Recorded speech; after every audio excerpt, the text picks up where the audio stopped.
Imagine having an hour to pack all your belongings and then fleeing your home because your life is in danger. That's what these students are about to do, here in Switzerland. They're embarking on a 3-day simulation in honor of this year's World Refugee Day. The organizing committee did a pretty good job in trying to limit the amount of information they released to us in order to try to somehow get us in touch with what the urgency might seem like in a real-life situation. Not meant to completely simulate or reenact in any shape or form, but to kind of just start getting us to try to imagine what it's like for someone who has to leave right away. The journey begins at the building of the United Nations High Commissioners for Refugees. Having packed their bags quickly, the students set off by foot to find the refugee camp. After an hour and a half of walking through the midday sun, they reach the border. We're at the reception center now, and they're deciding who they're admitting and who they're not, and what we're allowed to take inside the camp and what we're not. Are those prescription sunglasses? Yes. Can I see them, please? Sure. The border officials take money and luxury items like sunglasses.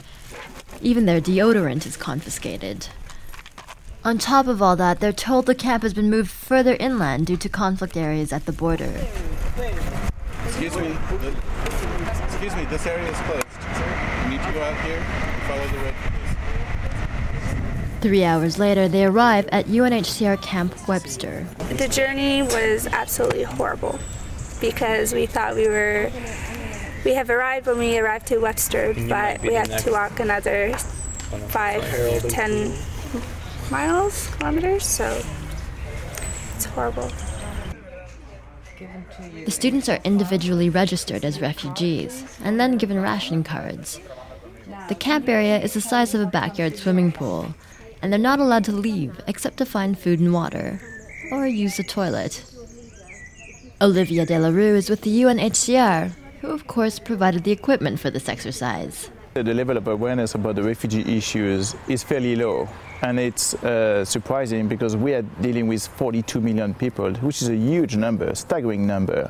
But unless you have been experiencing what it means to be a refugee yourself, it's very hard to comprehend what a refugee goes through.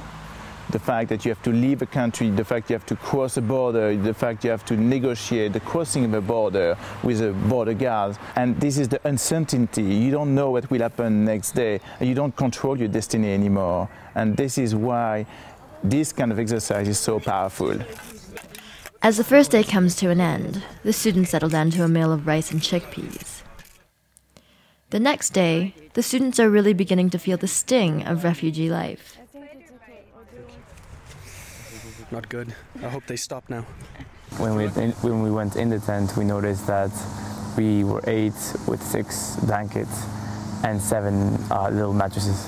So it was very hard. I personally froze the whole night. I was waking up every half an hour. On top of that, the water runs out and so do food rations, so they're forced to find other means. And even when all that is taken care of, there's severe boredom to deal with. You don't realize that all the money that you waste, and like even brushing your teeth in the morning, like you don't really think about the water aspect of it. Like I was always conscious. I always like recycled. I was conscious, but I don't think it's enough after seeing how people in refugee camps live.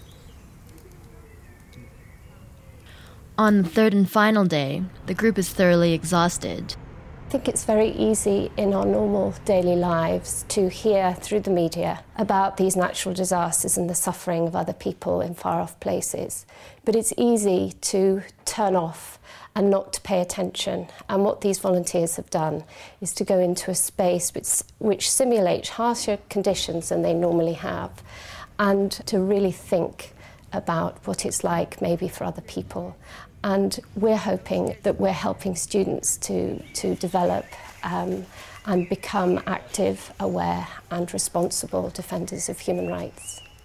Imagine yourself in that situation. You know, you have your wonderful house in the suburb and your 2 cars and your comfortable lifestyle, and then from one day to the next it's all gone.